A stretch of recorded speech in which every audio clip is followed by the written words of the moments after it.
Salmo 25, versículo 1 ao versículo 10. A ti, Senhor, levanto a minha alma. Deus meu, em ti confio. Não me deixes confundido, nem que os meus inimigos triunfem sobre mim. Na verdade, não serão confundidos os que esperam em ti, confundidos serão os que transgridem sem causa. Faze-me saber os teus caminhos, Senhor, ensina-me as tuas veredas. Guia-me na tua verdade e ensina-me, pois tu és o Deus da minha salvação. Por ti estou esperando todo dia. Lembra-te, Senhor, das suas misericórdias e das suas benignidades, porque são desde a eternidade. Não te lembres dos pecados da minha mocidade, nem das minhas transgressões, mas segundo a tua misericórdia, lembra-te de mim por tua bondade, Senhor. Bom e reto é o Senhor, por isso ensinará o caminho aos pecadores, guiará os mansos em justiça e aos mansos ensinará o seu caminho. Todas as veredas do Senhor são misericórdia e verdade para aqueles que guardam a sua aliança e os seus testemunhos. Amém. Até aqui a leitura da palavra de Deus. Se quiser, pode fechar a porta, tá? É um fato que na maioria das vezes a verdade está comprimida entre dois extremos, um à direita e outro à esquerda, os quais pervertem a verdade por um lado e a deturpam pelo outro.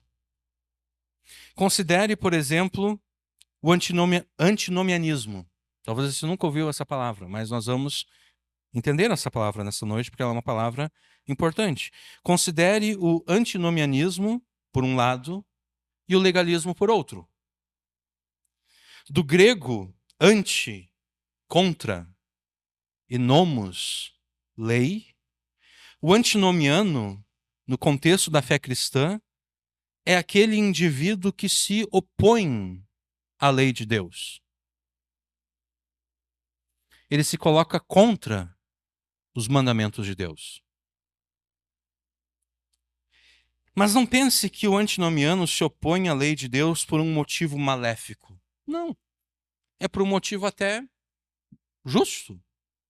O antinomiano, ele se opõe à lei de Deus por considerar seriamente o que Paulo afirma acerca da salvação que nós temos em Jesus. Paulo afirmou, por exemplo, em Efésios, porque pela graça vocês são salvos, mediante a fé, e isso não vem de vós, é dom de Deus. Não vem das obras, para que ninguém se glorie. Ou, em Romanos 3, 28, concluímos, pois, que o ser humano é justificado pela fé. O ser humano é declarado justo por Deus pela fé, independentemente das obras da lei. Então, o antinomiano, ele se coloca contra a lei de Deus, porque ele leva a sério o que Paulo escreveu ali. Em Efésios 2, 8 e 9 e Romanos 3, 28. Ele parte do princípio absolutamente correto de que a salvação em Jesus se dá mediante a fé em Jesus, sem a presença das boas obras ordenadas por Deus na sua lei. Independentemente de boas obras ou não, a salvação ocorre unicamente mediante a fé. E o antinomiano, ele parte desse princípio. A salvação não é pelas obras, não é por aquilo que você faz, não é por aquilo que você obedece, é unicamente pela fé em Jesus. Então ele parte desse princípio absolutamente correto e verdadeiro. Só que ele conclui de forma equivocada e errada. Ele conclui, então, que Cristo não exige daqueles que nele creem a obediência à lei de Deus.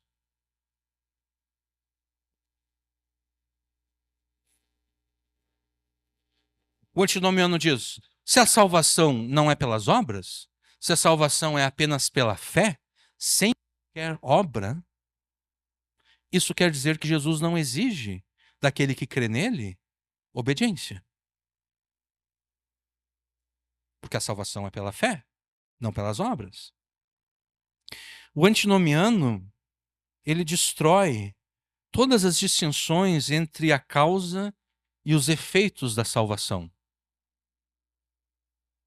Você consegue distinguir entre a causa de algum evento e as consequências daquele evento? Você está assistindo uma partida de futebol e de repente a bola, ela não simplesmente aparece dentro do gol, né? Não, a bola estava lá no lugar onde se cobra o escanteio. Se o jogador que cobra o escanteio não colocasse a bola em movimento, ela não entraria no gol. A causa da bola ter entrado no gol é o jogador ter colocado a bola em movimento, ele cruzou a bola no escanteio e um companheiro dele cabeceou a bola para dentro do gol, o goleiro não conseguiu alcançar a bola entrou. A causa da bola ter entrado é o jogador ter colocado a bola em movimento. A consequência é a vitória daquele time.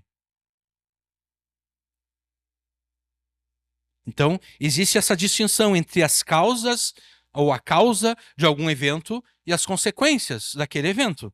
O antinomiano, ele destrói as distinções que existem entre a causa e os efeitos da salvação conquistada por Jesus. É absolutamente verdade, sim, que a salvação em Jesus ocorre unicamente pela fé em Jesus, independentemente das obras da lei. Jesus não exige que as pessoas o obedeçam para que ele a salve.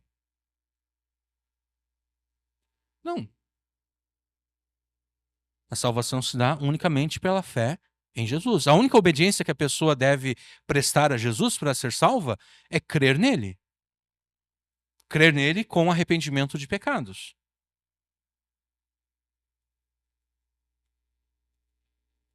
Então, é absolutamente verdade que a salvação em Jesus ocorre unicamente pela fé em Jesus, independentemente das obras da lei. Mas é igualmente verdade que o efeito da salvação que Jesus concede aos pecadores é tal que leva aqueles pecadores, agora crentes em Jesus, a obedecerem à lei de Deus. É por essa razão que, após escrever o que vai nos versículos 8 e 9 de Efésios 2, Paulo escreveu o que nós lemos no verso 10. Porque pela graça vocês são salvos mediante a fé, e isso não vem de vocês, é dom de Deus, não vem das obras para que ninguém se glorie, porque somos feitura dele, criados em Jesus Cristo para as boas obras, as quais Deus de antemão preparou para que andássemos nelas. Aqueles que são salvos por Jesus recebem essa salvação unicamente pela fé na pessoa de Jesus e na obra de salvação que ele realizou, independentemente de qualquer boa obra praticada pelo pecador. Mas o efeito transformador da salvação na vida do indivíduo que foi salvo é tal que ele passa a obedecer à lei de Deus. E ele passa a obedecer à lei de Deus mediante a prática das boas obras preparadas e ordenadas por Deus na sua lei.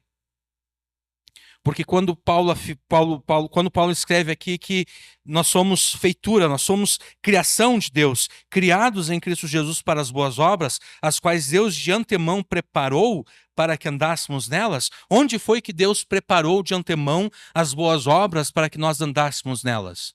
Na sua lei.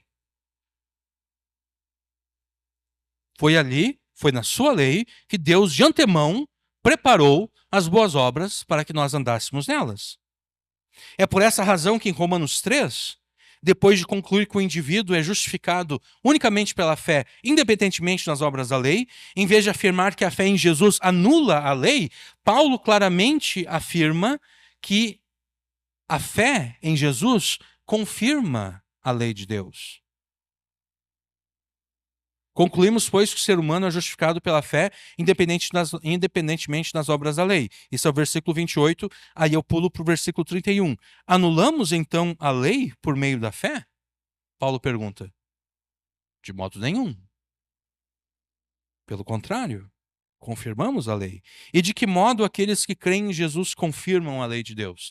Aqueles que creem em Jesus confirmam a lei de Deus mediante a sua obediência aos mandamentos ordenados por Deus na sua lei. Então, partindo da verdade de que a salvação em Jesus se dá mediante a fé nele, sem a presença das obras da lei, o antinomiano perverte essa verdade. Ele parte da verdade, mas ele perverte a verdade no meio do caminho. É por isso que nós começamos aqui a introdução dizendo que, via de regra, a verdade está comprimida entre dois extremos. Um à direita e outro à esquerda.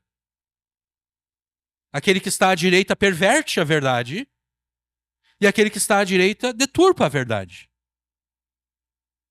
Oi? Eu repeti 2 vezes à direita? Tá. Aquele que está à direita perverte a verdade e aquele que está à esquerda? Eu já estou confundindo aqui. Tá, tudo bem. Aquele que está à direita perverte a verdade, aquele que está à esquerda deturpa a verdade. E vice-versa. Então, partindo da verdade que a salvação em Jesus se dá pela fé, sem as obras da lei, o antinomiano perverte essa verdade de modo a contrariar o próprio Jesus, a Escritura e o Evangelho. Porque Jesus afirmou que o efeito da salvação que ele oferece aos pecadores é a prática das boas obras ordenadas por Deus na sua lei. Jesus afirma isso. Vocês são a luz do mundo. Não se pode esconder uma cidade sitiada no alto de um monte, nem se acende uma lamparina para colocá-la debaixo de um cesto, mas num lugar adequado onde ilumina bem a todos os que estão na casa. Assim brilhe também a luz de vocês diante dos outros, para que vejam as boas obras que vocês fazem e glorifiquem o Pai de vocês que está nos céus. Então, Jesus afirma: a salvação que eu ofereço é uma salvação unicamente pela graça de Deus. Mas essa salvação transforma o indivíduo. Eu não exijo obediência para salvar ninguém, mas a salvação que eu concedo, transforma o indivíduo de modo que ele pratica boas obras. Para que vejam as boas obras que vocês fazem e glorifiquem o Pai de vocês que está nos céus. Onde estão descritas, onde estão ordenadas as boas obras que você, que crê em Jesus, deve fazer para que o mundo ao teu redor as veja e glorifique o teu Pai que está nos céus? Onde estão descritas e ordenadas essas boas obras? Jesus responde essa questão nos versos seguintes. Porque ele termina de dizer, em Mateus 5, 14 a 16, ele termina de dizer para que vejam as boas obras que vocês fazem e glorifiquem o Pai de vocês que está nos céus, e ele já entra no versículo 17. Não pensem que eu vim revogar a lei ou os profetas. Eu não vim para revogar, mas para cumprir. Porque em verdade lhes digo, até que o céu e a terra passem, e até o momento o céu e a terra não passaram, né? Até que o céu e a terra passem, nem um i ou um tio jamais passará da lei até que tudo se cumpra. Aquele, pois, que desrespeitaram desses mandamentos, ainda que dos menores, e ensinar os outros a fazer o mesmo, será considerado mínimo no reino dos céus. Aquele, porém, que os observar e ensinar, esse será considerado grande no reino dos céus. Porque eu afirmo que se a justiça de vocês não exceder em muito a dos escribas e fariseus, jamais entrarão no reino dos céus.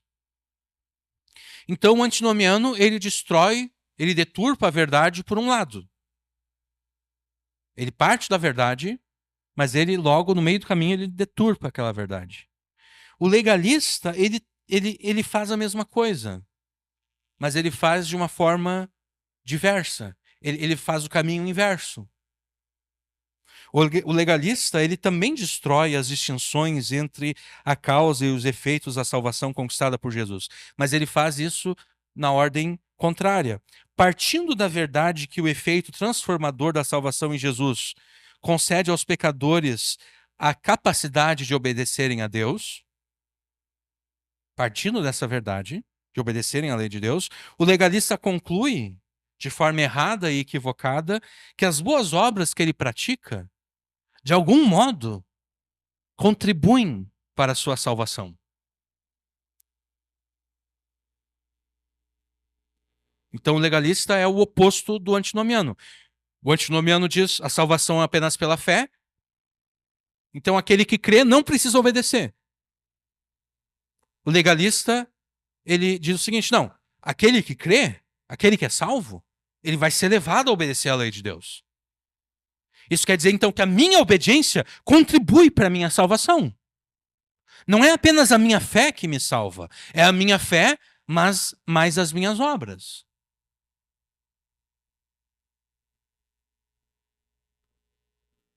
Aqui entra o catolicismo popular. né? O catolicismo romano popular. Não é apenas a fé em Jesus que me salva, não. É a minha fé mais as minhas obras. É aquilo que eu faço que garante a minha salvação.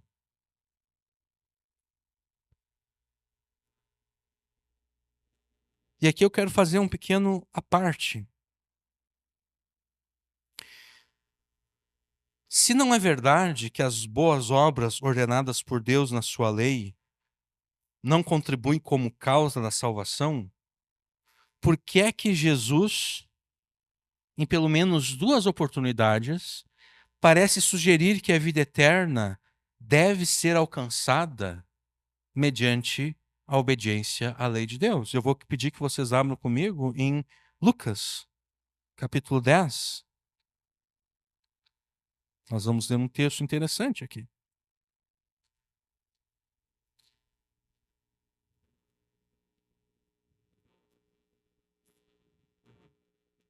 Lucas capítulo 10, a partir do versículo 25. Eis que se levantou um certo doutor da lei, tentando e dizendo: Mestre, que farei para herdar a vida eterna? E ele lhe disse, Jesus lhe disse: Que está escrito na lei, como lês? E respondendo ele, o mestre da lei, disse: Amarás ao Senhor teu Deus de todo o teu coração, e de toda a tua alma, e de todas as tuas forças, e de todo o teu entendimento, e ao teu próximo como a ti mesmo. E Jesus lhe disse: Respondeste bem, faz isso e viverás. Ele, porém, querendo justificar-se a si mesmo, disse a Jesus: E quem é o meu próximo? E respondendo Jesus disse: Descia um homem de Jerusalém para Jericó e caiu nas mãos dos salteadores, os quais o despojaram e, espancando-o, se retiraram, deixando-o meio morto. E ocasionalmente descia pelo mesmo caminho certo sacerdote e, vendo-o, passou de largo. E de igual modo também um levita, chegando àquele lugar e, vendo-o, passou de largo. Mas certo samaritano, viajando, veio até ele e, vendo, foi movido de íntima compaixão. E aproximando-se, atou-lhe as feridas, deitando-lhes azeite e vinho, e pondo sobre o seu animal, levou-o para uma estalagem e cuidou dele. E partindo no outro dia, tirou dois dinheiros, 2 moedas, e deu-os ao hospedeiro, e disse-lhe: Cuida dele, e tudo que demais gastares eu te pagarei quando voltar. Qual, pois, desses 3 te parece que foi o próximo daquele que caiu nas mãos dos salteadores? E ele disse, o mestre da lei respondeu: O que usou de misericórdia para com ele. Disse, pois, Jesus: Vai e faze da mesma maneira. Jesus aqui parece estar indicando que a salvação ocorre mediante as obras da lei, né? Lá no versículo 28, Jesus diz: Respondeste bem. Né? O Jesus pergunta para o mestre da lei como o mestre da lei interpretava a lei de Deus, e o mestre da lei ele fez aquela divisão clássica entre 2 grandes mandamentos. Né? O primeiro, o principal de todos os mandamentos é amarás o Senhor teu Deus de todo o teu coração, de toda a tua alma, de todas as tuas forças, de todo o teu entendimento. E o segundo, principal mandamento, amarás o teu próximo como a ti mesmo. E Jesus diz, pois é isso aí. Faz isso, obedece os mandamentos de Deus e tu vai ter a vida eterna. Faz isso e viverás. Outro lugar que Jesus faz isso é na história do jovem rico. E a gente vai ler essa história em Mateus capítulo 19.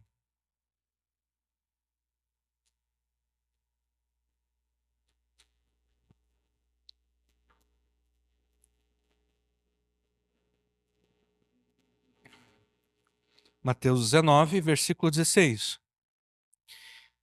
E eis que alguém aproximando-se disse-lhe: Bom mestre, que farei para conseguir a vida eterna?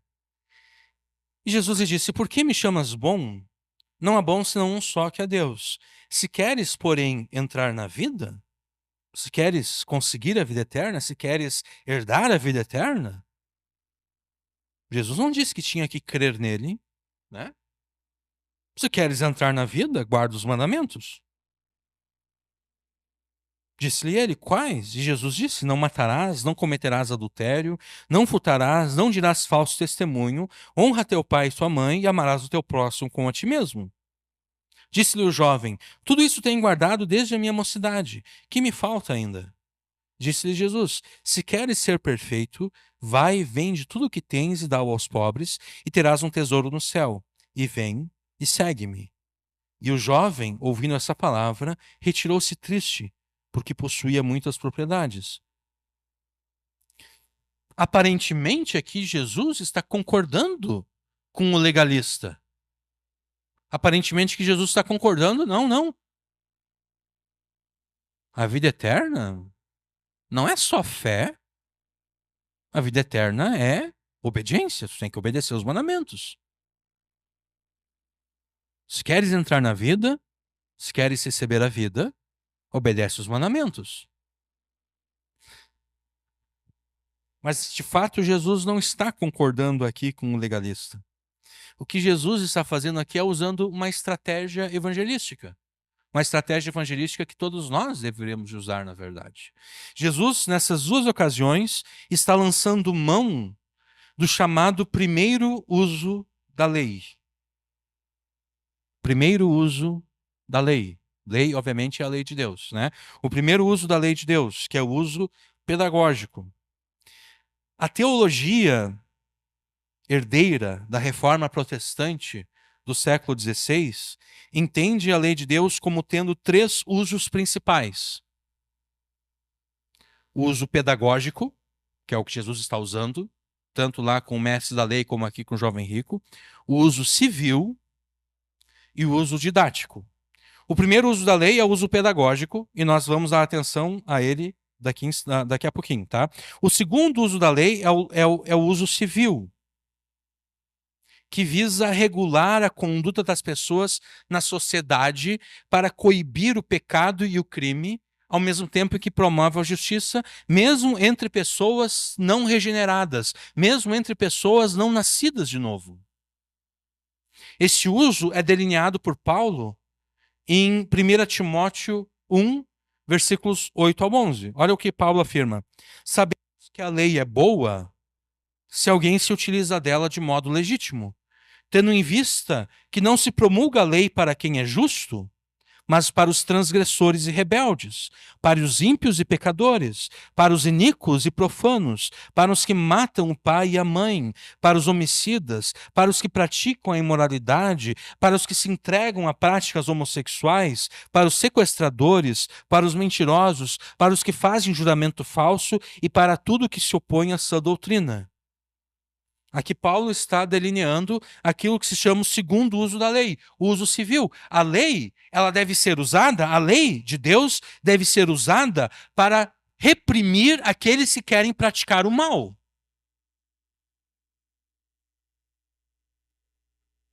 Então, na semana passada, aquele suposto empresário matou o coitado do gari, né? Por motivo fútil.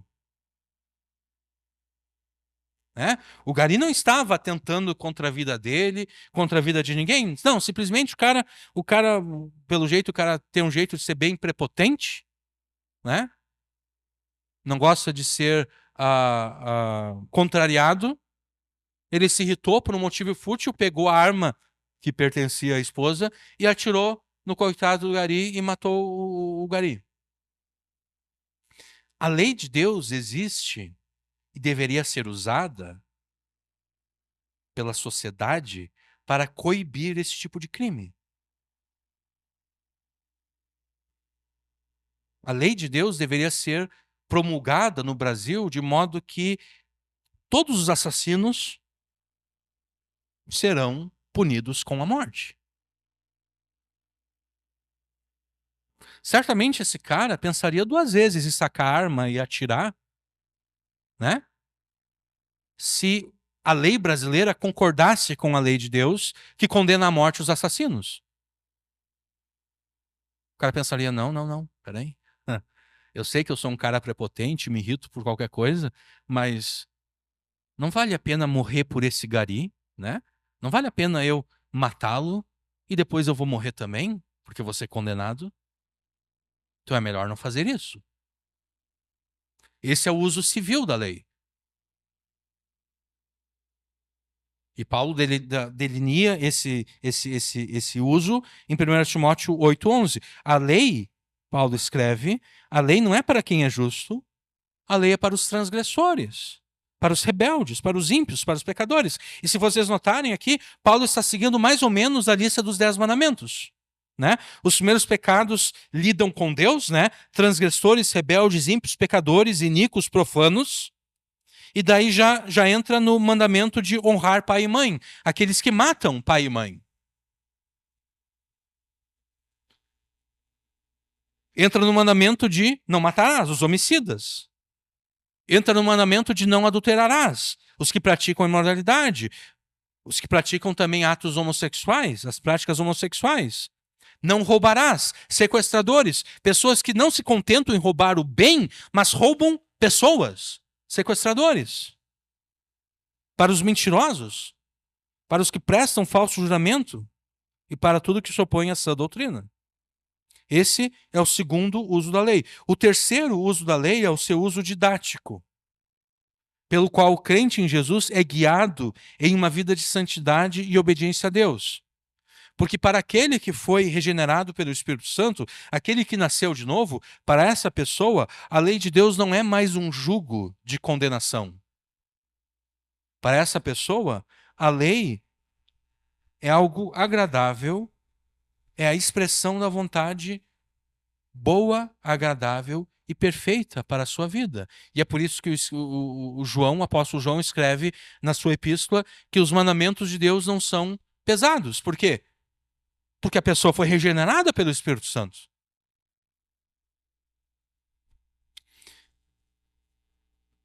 Ao dialogar com o mestre da lei em Lucas 10 e com o jovem rico em Mateus 19, ao afirmar a ambos que a vida eterna é alcançada mediante a obediência aos mandamentos da lei, Jesus emprega o primeiro uso da lei, o uso pedagógico, para mostrar a ambos a sua incapacidade de obedecer à lei de Deus por si próprios e perfeitamente. E Jesus faz isso para que eles finalmente reconhecessem a necessidade que tinham de um Salvador. A necessidade que tinham de um Salvador que, em seu lugar e a favor deles, obedecesse à lei de Deus e também morresse debaixo da maldição da mesma lei. Aqueles dois homens, o mestre da lei e o jovem rico, eles não haviam reconhecido a necessidade que tinham de um Salvador. É por isso que eles se aproximam de Jesus, mas quase da mesma forma. Eles perguntam: Jesus, o que eu devo fazer para herdar a vida eterna?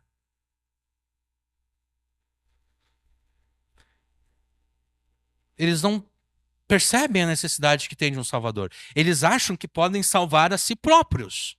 O que eu posso fazer para me salvar? O que eu posso fazer para que eu conquiste a vida eterna? E Jesus aponta para eles os mandamentos da lei de Deus. E Jesus conclui que se eles obedecerem aos mandamentos de Deus, aos mandamentos da lei de Deus, eles teriam a vida eterna. E Jesus não está mentindo para eles. Jesus não está enganando eles, porque é exatamente isso que a lei de Deus afirma. É exatamente isso que a lei de Deus promete. Eu vou ler para vocês aqui Levítico, tá? O Senhor disse, Levítico 18, versículos 1 a 5. O Senhor disse a Moisés: fale aos filhos de Israel e diga-lhes: eu sou o Senhor, o Deus de vocês. Não façam como se faz na terra do Egito, onde vocês moraram, nem façam como se faz na terra de Canaã, para onde eu os estou levando. Não andem segundo os estatutos desses povos. Cumpram os meus juízos e guardem os meus estatutos para andarem neles. Eu sou o Senhor, o Deus de vocês. Portanto, guardem os meus estatutos e os meus juízos. Aquele que os cumprir, por eles viverá. A lei de Deus promete vida àqueles que a obedecerem.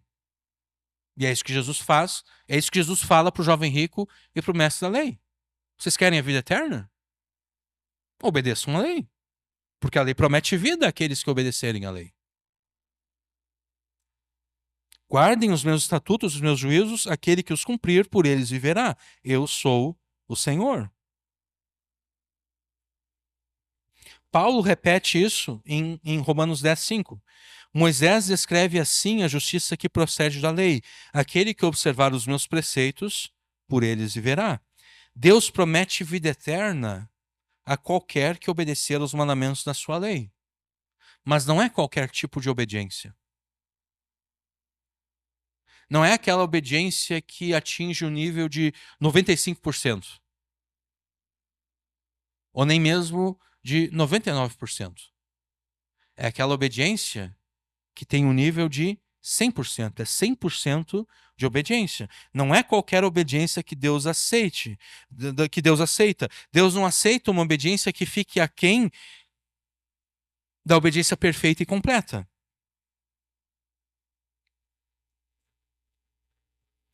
Porque a própria lei de Deus, em Deuteronômio 27, afirma o seguinte: Deuteronômio 27, versículo 26. Maldito aquele que não confirmar as palavras dessa lei. E como alguém confirma as palavras da lei? Obedecendo. Maldito aquele que não confirmar as palavras dessa lei, não as cumprindo. E Paulo repete isso em Gálatas 10, Gálatas 3, versículos 10 ao 12. Todos os que são das obras da lei estão debaixo da maldição, porque está escrito: maldito todo aquele que não permanece em todas as coisas escritas no livro da lei para praticá-las. E é evidente que pela lei ninguém é justificado diante de Deus, porque o justo viverá pela fé. Ora, a lei não procede de fé, mas aquele que observar os seus preceitos, por eles viverá. Então, o que Paulo está afirmando aqui, Paulo está dizendo o seguinte: olha, existe uma distinção entre a lei como aliança e o evangelho como aliança. A lei como aliança promete vida àqueles que obedecerem à lei. Mas é uma obediência perfeita. Se falhar em um ponto, se tu obedeceu todos os mandamentos de Deus, faltou só umzinho, o menor deles, né? Aquele mandamento que Jesus chama de iotil, né? Tu obedeceu todos os mandamentos, mas o menorzinho, o menos importante, tu falhou. A tua obediência é imperfeita. E tu é maldito. Tu estás debaixo da maldição da lei. Porque tu não confirmou todas as palavras da lei de Deus obedecendo-as. Tu confirmou quase todas as palavras da lei de Deus. Mas não todas. A vida eterna é prometida por Deus a todo aquele que obedece perfeitamente e completamente todos os mandamentos contidos na lei de Deus. Uma obediência que não é perfeita e completa equivale à desobediência completa da lei. Essa é a lei como aliança. Vida eterna àqueles que obedecerem plenamente e perfeitamente, e maldição àqueles que falharem em um só ponto. O evangelho como aliança afirma que o justo vive pela fé.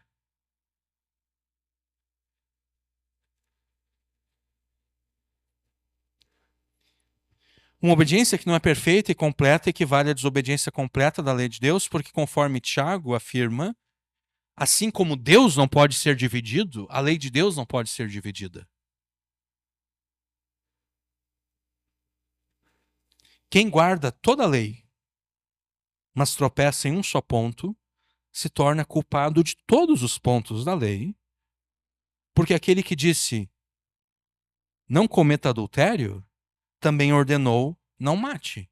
Talvez você não seja um assassino, mas talvez você esteja adulterando ou cometendo qualquer outro pecado sexual. O mesmo Deus que proíbe o assassinato também proíbe o pecado sexual. Se você não é assassino, mas comete pecado sexual, você se torna culpado de ter quebrado todos os mandamentos da lei de Deus, porque é o mesmo Deus que ordenou todos eles. Assim como Deus não pode ser dividido em partes, a sua lei também não pode ser dividida em partes.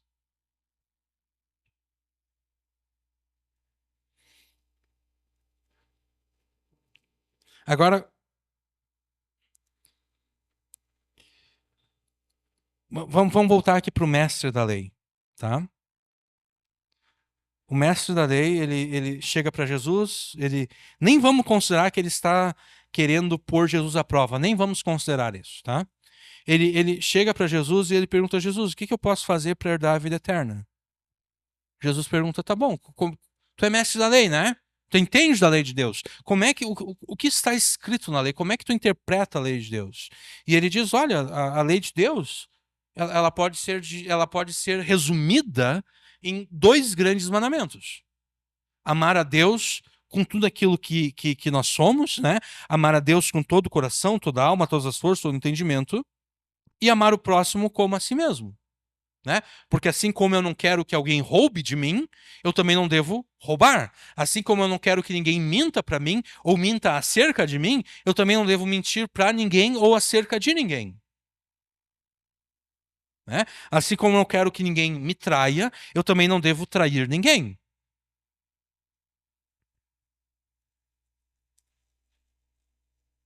E Jesus concorda com a avaliação do mestre da lei, de que a lei de Deus pode ser resumida de fato nesses dois mandamentos principais. E em seguida, Jesus ordena ao mestre da lei precisamente aquilo que a lei de Deus também ordena. Faça isso e você viverá. Aquele que cumprir os meus mandamentos, por eles viverá, disse Deus. Só que daí uma coisa estranha ocorre. Porque o mestre da lei, ele percebeu que nem por um segundo sequer da sua vida, ele conseguiu amar a Deus com tudo que ele era e ao próximo como a si mesmo.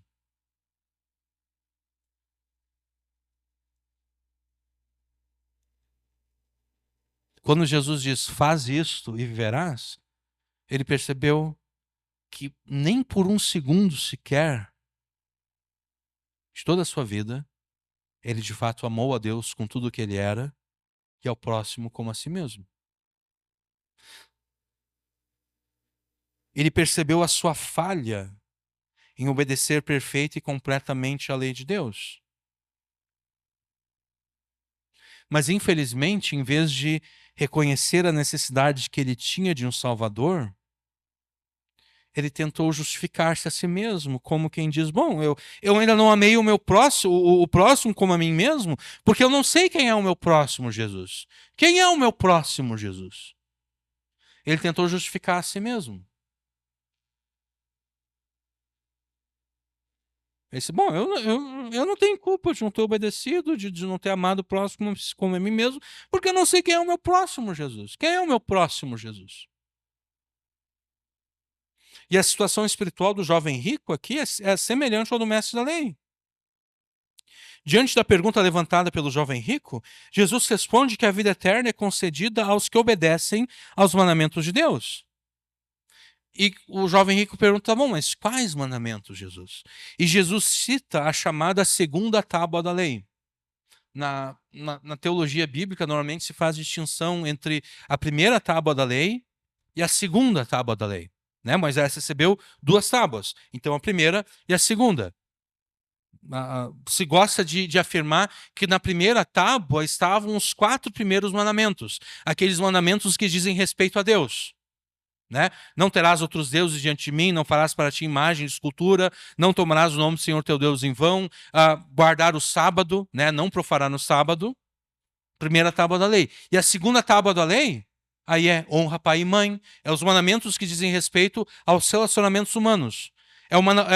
A gente pode dizer que a primeira tábua é o mandamento de amar a Deus acima de todas as coisas. Né? Amar a Deus com tudo que se é. Não ter outros deuses, não fazer imagens, não ser idólatra, não tomar em vão o nome de Deus, não profanar o dia que Deus consagrou para ele. Esse é a primeira tábua, resume o mandamento de amar a Deus com tudo o que se é.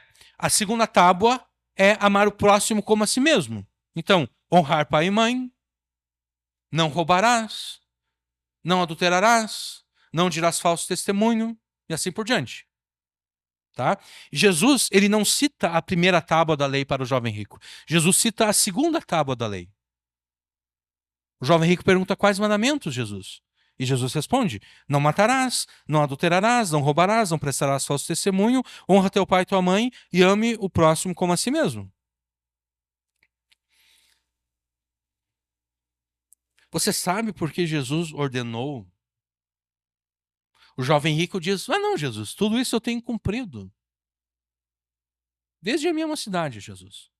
Você sabe por que Jesus ordenou que o jovem rico vendesse todos os seus bens e desse o dinheiro aos pobres, depois de ter ouvido dele, do jovem rico, que ele obedecia a esses mandamentos desde a sua mocidade? Você sabe por que Jesus ordenou isso?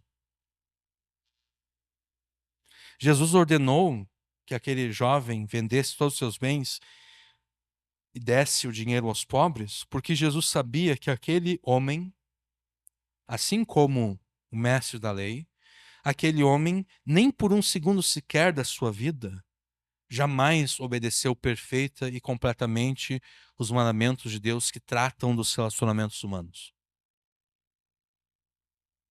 Jesus sabia que aquele jovem ou estava enganado, ele pensava que tinha obedecido, que estava obedecendo, ou então ele sabia que não estava, mas estava mentindo para Jesus. De qualquer modo, Jesus sabia. Jesus sabia que ele nunca obedeceu o mandamento de não matarás, de não adulterarás, de não roubarás, não prestarás falso testemunho, honra teu pai e tua mãe e assim por diante. Ele nunca obedeceu esses mandamentos aqui da forma como Deus ordena que eles sejam obedecidos. Talvez ele tenha obedecido esses mandamentos de forma parcial, mas, de novo, Deus não aceita obediência parcial, né? Deus aceita apenas uma obediência perfeita e completa. Então Jesus sabia que o jovem rico, nem por um segundo sequer da sua vida, jamais obedeceu aqueles mandamentos. E a única forma de demonstrar para aquele rapaz que ele jamais obedeceu de forma completa e perfeita aqueles mandamentos é demonstrar que aquele homem, nem por um segundo sequer na sua vida, amou a Deus com tudo o que ele era e com tudo o que ele tinha. Ele não amava a Deus. E a prova é que ele não queria vender o seu Deus. Ele não queria se desfazer do seu Deus. Qual era o seu Deus? Os seus bens, as suas riquezas, o seu dinheiro. É como se Jesus estivesse dizendo: cara, tu pensa que tu tá obedecendo a segunda tábua da lei? Tu nem começou a obedecer a primeira tábua da lei ainda. O primeiro mandamento diz: não terás outros deuses diante de mim. E tu estás idolatrando as tuas posses, os teus bens, o teu dinheiro. Tu nem começou a obedecer o primeiro, o principal de todos os mandamentos. Se tu nem começou a obedecer o principal de todos os mandamentos, certamente tu não obedeceu os demais.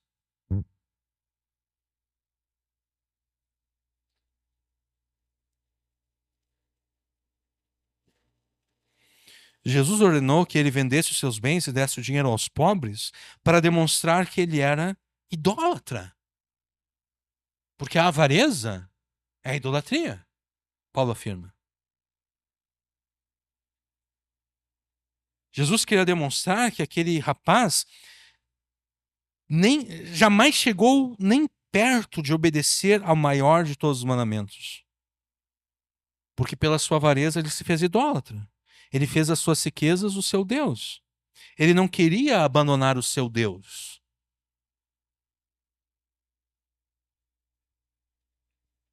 Então, assim como o mestre da lei, o jovem rico, em vez de reconhecer a necessidade que tinha de um Salvador, ele simplesmente desistiu de buscar a vida eterna.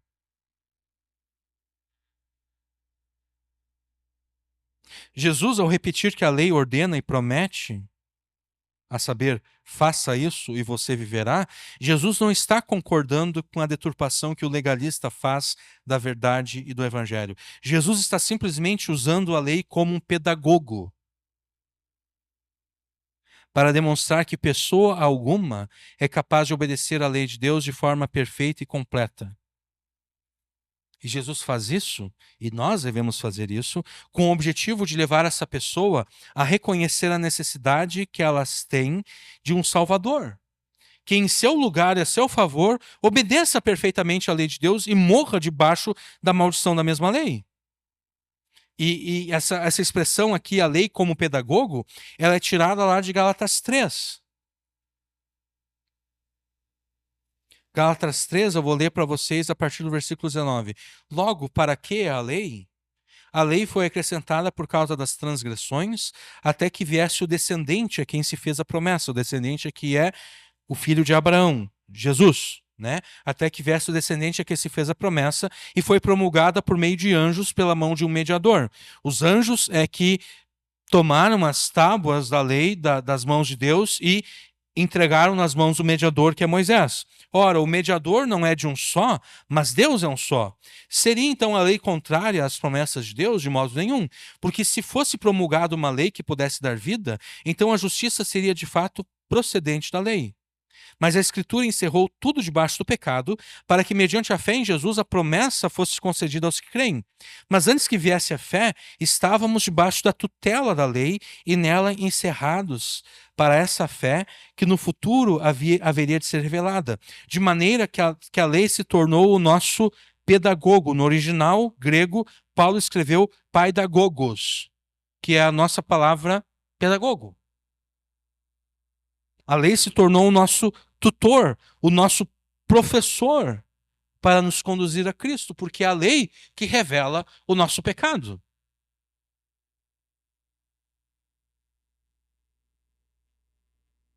Paulo escreve em Romanos que é mediante a lei que vem o pleno conhecimento do pecado.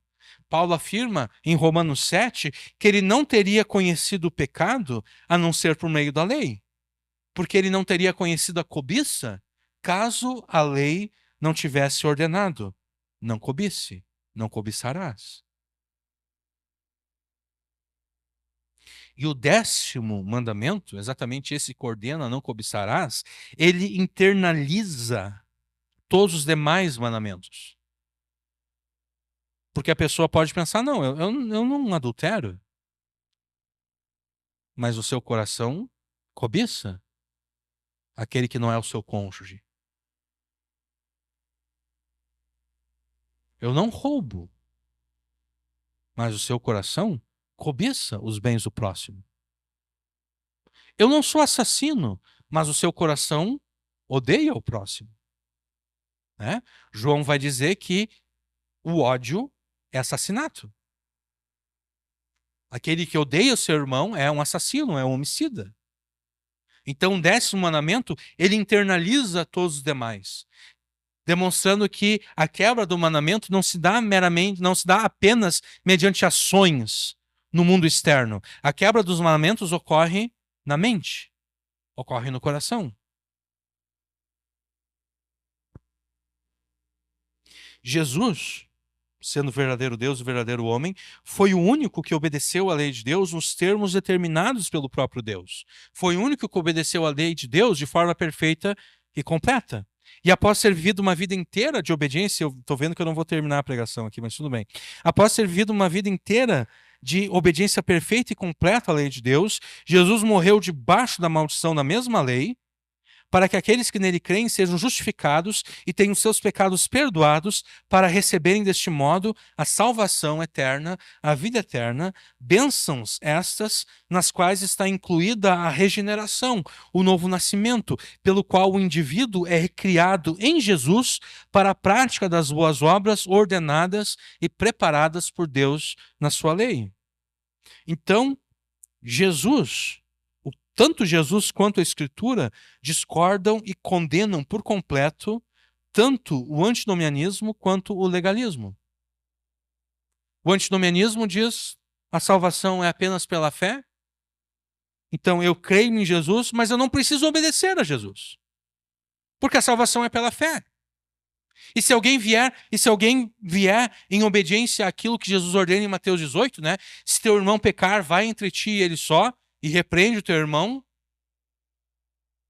Então, alguém me observa cometendo um pecado, essa pessoa, ela se importa comigo, ela não quer que eu peque contra Deus e me desvie dos caminhos de Deus, então ela vem sozinha conversar comigo, ela diz, João, eu não estava bisbilhotando a tua vida, tá? Mas eu observei o teu pecado, eu vi tu pecando. E eu quero te conclamar a te arrepender desse pecado, a voltar atrás.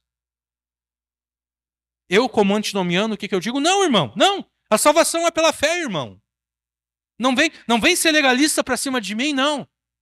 A salvação é pela fé.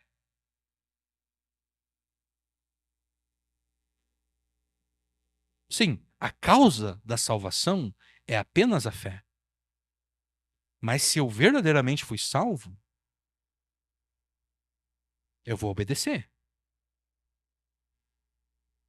Né? A causa da minha salvação é apenas a fé em Jesus. E se a minha fé em Jesus é verdadeira, se a minha fé é viva, eu vou demonstrar a veracidade da minha fé mediante as minhas. Tiago afirma, né? Então o antinomiano ele vai dizer, não vem me repreender, porque a salvação é pela fé, irmão. É pela fé. É pela graça.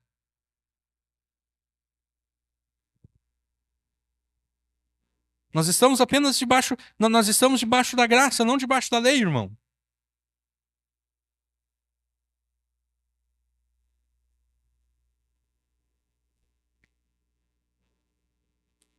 Tanto Jesus quanto a própria Escritura discordam e condenam por completo tanto o antinomianismo quanto o legalismo.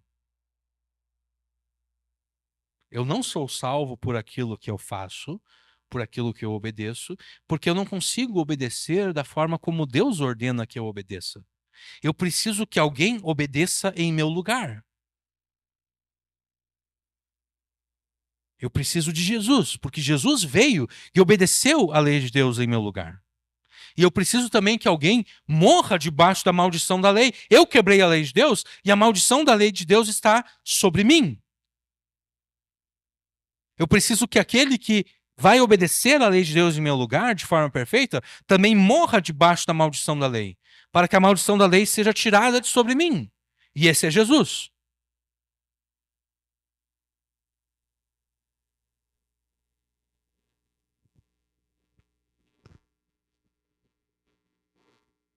Jesus e a Escritura condenam o antinomianismo e o legalismo.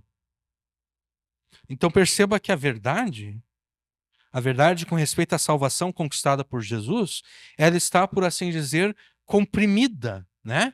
Entre o antinomianismo por um lado e o legalismo do outro. Um diz a salvação é pela fé, é pela graça, verdade, mas conclui de forma errada que então eu não preciso obedecer depois de ter sido salvo. O outro diz, não, a salvação transforma o indivíduo e é por isso que a minha obediência contribui para a minha salvação. Não, os dois estão errados. A verdade está no meio. E qual é a verdade? A verdade é, sim, eu sou salvo unicamente pela fé em Jesus. E tendo sido salvo, Jesus é um salvador tal que é impossível que ele entre na minha vida sem transformar a minha vida. E se a minha vida foi transformada, essa transformação será demonstrada, né? Sim, foi para isso, né? Quer dizer, não faz sentido Jesus vir para me salvar dos meus pecados para que eu continue na prática dos meus pecados. Pensa numa pessoa que está se afogando, né? A pessoa está lá se afogando e vamos dizer que você saiba nadar o suficiente para salvar a vida de alguém, né? Então você observa a pessoa se afogando, você vai lá e tira a pessoa, né? Você consegue salvar a pessoa. Faz algum sentido você conseguir salvar aquela pessoa, tirar a pessoa da água, para a pessoa logo depois entrar no mesmo lugar onde ela estava lá se afogando? Não faz sentido, né? Você vai chegar na pessoa e vai dizer, tá bom, tu tem algum problema, né, meu amigo? Porque tu estava quase morrendo lá, cara. Eu arrisquei a minha vida para te salvar e tu tá agindo como se nada tivesse acontecido. Da mesma forma, não faz sentido Jesus vir para me salvar dos meus pecados para que eu continue na prática dos mesmos pecados ou de outros pecados.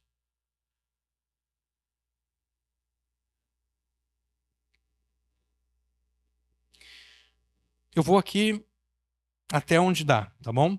Essa mensagem aqui, ela é continuação das duas mensagens anteriores, nas quais nós afirmamos que, dentre outras coisas, Deus ordena angústias e adversidades sobre as nossas vidas, com o propósito de nos fazer crescer em maturidade e em santificação. E como você coopera com Deus nesse propósito de crescer em maturidade e santificação? Você coopera reagindo de forma adequada e correta às angústias e adversidades que se abatem sobre a tua vida. Então, você está vivendo a vida tranquilo, de repente surge a angústia, surge a adversidade. Como é que você coopera com Deus no propósito dele de te fazer amadurecer e crescer em santificação? É respondendo de forma adequada, né? Chegou a angústia, você responde à angústia de forma adequada. Chegou a adversidade, você responde à adversidade de forma correta. É assim que você coopera com Deus no propósito que ele tem de te fazer crescer em maturidade e santificação. E o Salmo 25, ele nos dá uma estratégia unificada e orgânica para você enfrentar a angústia e a adversidade de forma vitoriosa. E ser vitorioso para nós aqui é aproveitar a angústia e a adversidade para cumprir o propósito de Deus. Sendo que Deus enviou a angústia e a adversidade para me fazer crescer, ser vitorioso na angústia e adversidade significa crescer em santidade, em santificação e maturidade. E a consequência disso será qual? A partir do momento em que eu respondo de forma adequada à angústia e à adversidade, à medida que eu coopero com Deus no propósito de crescer em maturidade e santificação, quando eu atinjo o nível que Deus determinou, a angústia e a adversidade chegam ao fim, né? Porque cumpriu o propósito de Deus. Então é isso que nós queremos dizer com enfrentar a angústia e a adversidade de forma vitoriosa. Ser vitorioso é crescer em maturidade espiritual, em santificação, de modo a se ver livre o mais rápido possível da angústia e da adversidade. E na porção do Salmo 25, eu não sei até que ponto nós vamos chegar aqui, mas a porção do Salmo 25 nós abordaremos essa mensagem, nós demonstraremos que ao te submeter e obedecer à palavra de Deus na sua totalidade, com fé humilde e convicta, você crescerá em maturidade espiritual e santificação, em meio à angústia e adversidade, de modo a se ver livre delas o mais rápido possível. Mas para que isso ocorra de fato na tua vida, é necessário que você, estando absolutamente certo de ter recebido a salvação unicamente pela fé em Jesus, você também esteja convencido de que o efeito dessa salvação será uma vida transformada, de modo que você se submeterá e obedecerá à palavra de Deus na sua totalidade. Se você tiver um pensamento antinomiano, você não vai conseguir alcançar o propósito de Deus através dessa pregação. Se você tiver uma mentalidade de que não, a salvação é apenas pela fé, então eu não preciso obedecer, eu não preciso me submeter, eu não preciso obedecer à palavra de Deus na sua totalidade, bom, então o teu sofrimento vai ser em vão. Todo o sofrimento que você está tendo, que você já teve no passado, que você vai ter no futuro, vai ser em vão, porque Deus está enviando esses sofrimentos para te fazer crescer, mas você se recusa a crescer. Vai ser em vão.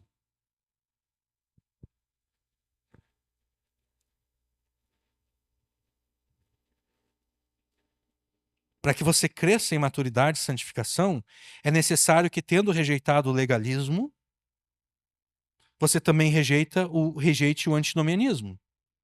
O legalismo quer te fazer crer que a tua obediência é causa da tua salvação.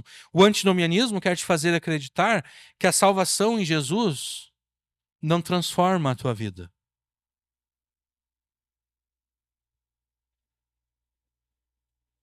Para que você cresça em maturidade e santificação, é necessário que você, tendo rejeitado o legalismo, também rejeite o antinomianismo.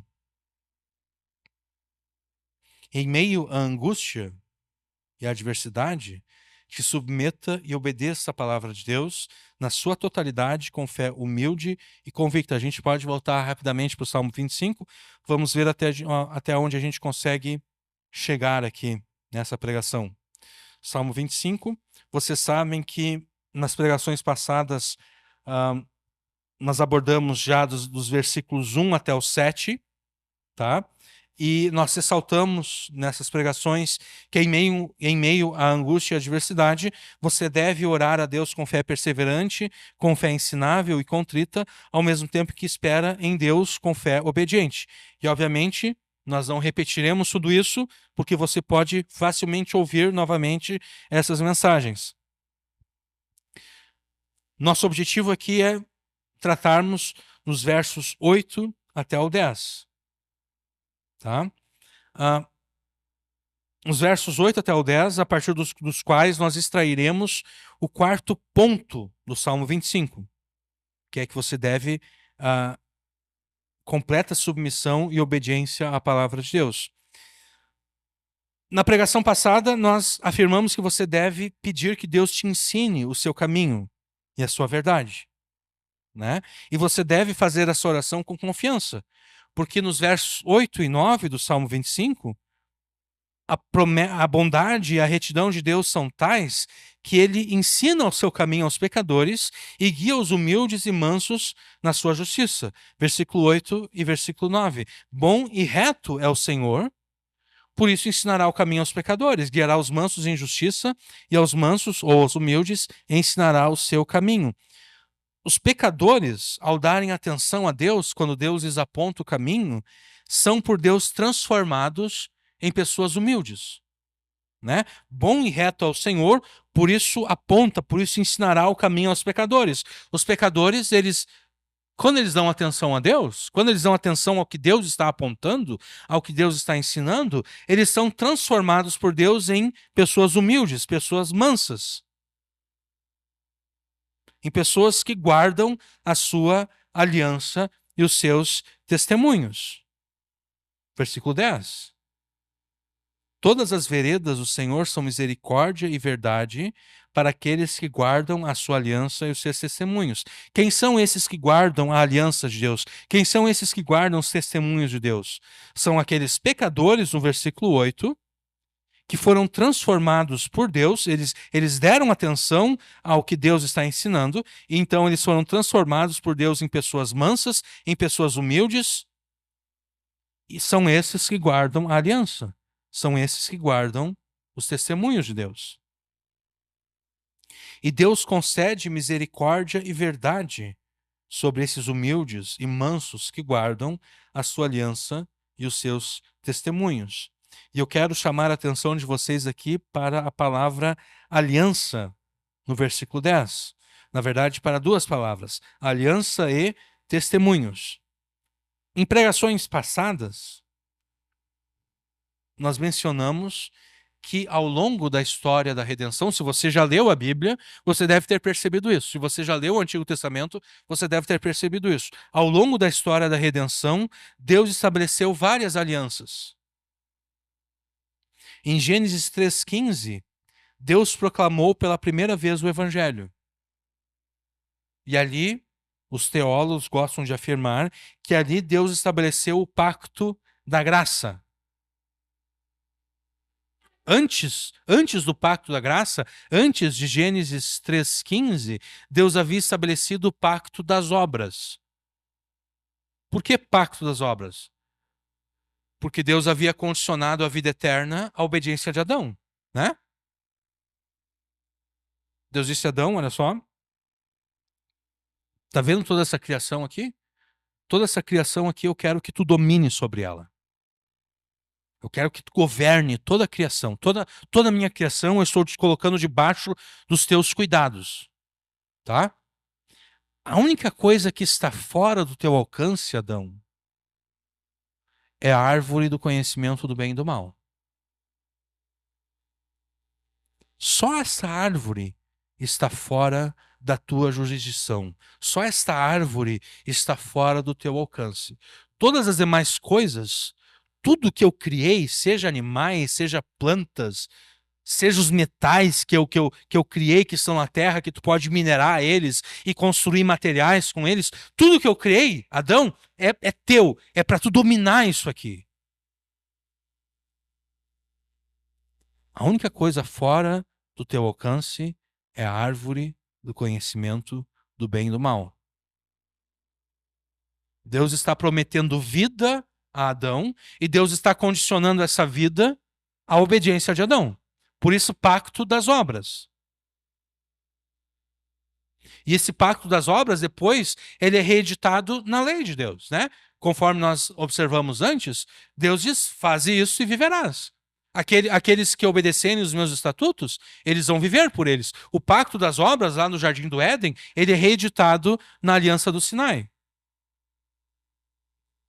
Então, o pacto das obras, Adão quebra o pacto das obras, Deus estabelece o pacto da graça. O pacto da graça, ele não anula o pacto das obras, porque Jesus depois vai cumprir as obras que Adão não cumpriu. Jesus vai obedecer aquilo que Adão não obedeceu. Então, na verdade, o pacto da graça, ele depende de alguém que cumpra o pacto das obras. E quem vai cumprir o pacto das obras é Jesus, o segundo Adão. Então, em Gênesis 3,15, Deus proclamou pela primeira vez o Evangelho, estabelecendo o pacto da graça, prometendo um Salvador que destruiria a Satanás e as suas obras. Depois do estabelecimento do pacto da graça, Deus firmou outras alianças. Deus firmou aliança com Noé, Deus firmou aliança com Abraão, Deus firmou aliança do Sinai, Moisés servindo ali como mediador. Deus formou a aliança, Deus estabeleceu a aliança do reino com Davi.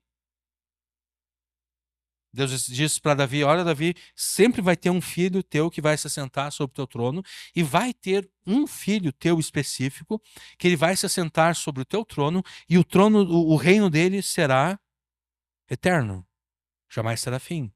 E é esse filho que vai construir uma casa para o meu nome. Essa aliança do reino com Davi e, por fim, a nova aliança em Jesus Cristo. É importante nós nos lembrarmos aquilo que já afirmamos em pregações passadas, que trata acerca da relação existente entre essas várias alianças. As alianças subsequentes, ou seja, as alianças que vêm depois, elas de modo nenhum substituem as alianças anteriores, as alianças que vieram antes. Pelo contrário, as alianças subsequentes completam as alianças anteriores e elas acrescentam novas promessas às promessas que Deus já havia feito nas alianças anteriores. E é importante nós nos lembrarmos disso, porque quando Davi menciona aqui no versículo 10 que todas as veredas do Senhor são misericórdia e verdade para aqueles que guardam a sua aliança, a qual aliança Davi está se referindo aqui?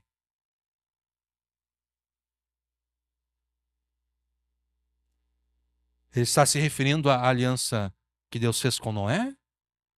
Ele está se referindo à aliança que Deus fez com Abraão? A aliança do Sinai? Davi está se referindo aqui à aliança que Deus fez com Israel no Monte Sinai, tendo Moisés como mediador.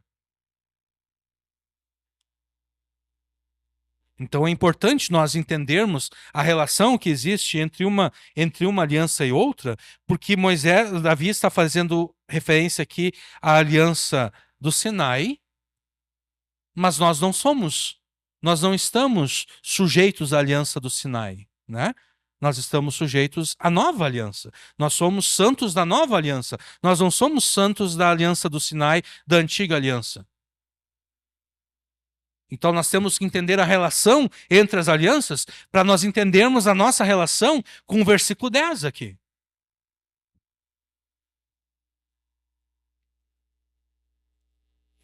A aliança que Davi menciona aqui é a aliança do Sinai, e os testemunhos se refere à lei de Deus. Os testemunhos da aliança do Sinai são a lei de Deus representada pelos 10 mandamentos. Grande parte das igrejas evangélicas considera que os crentes da nova aliança, que nós, né, crentes da nova aliança, grande parte das igrejas evangélicas considera que nós só devemos obediência aos mandamentos de Deus que estão no Novo Testamento.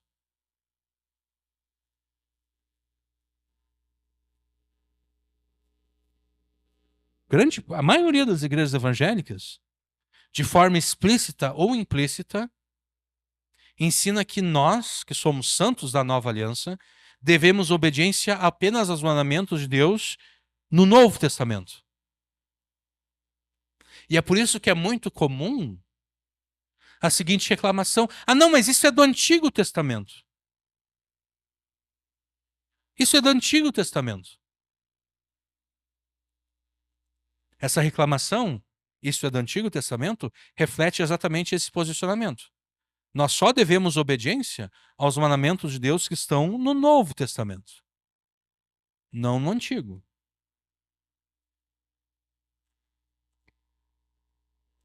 Essa interpretação errônea e francamente pecaminosa ocorre exatamente porque pensamos que a nova aliança substituiu e revogou as alianças anteriores. Nós pensamos que a nova aliança substituiu e revogou as alianças anteriores e a lei do Antigo Testamento. E é por isso que é importante aquilo que eu afirmei há pouco. As alianças subsequentes, elas não anulam as alianças anteriores. Mas nós, via de regra, pensamos que a nova aliança anulou tudo que veio antes.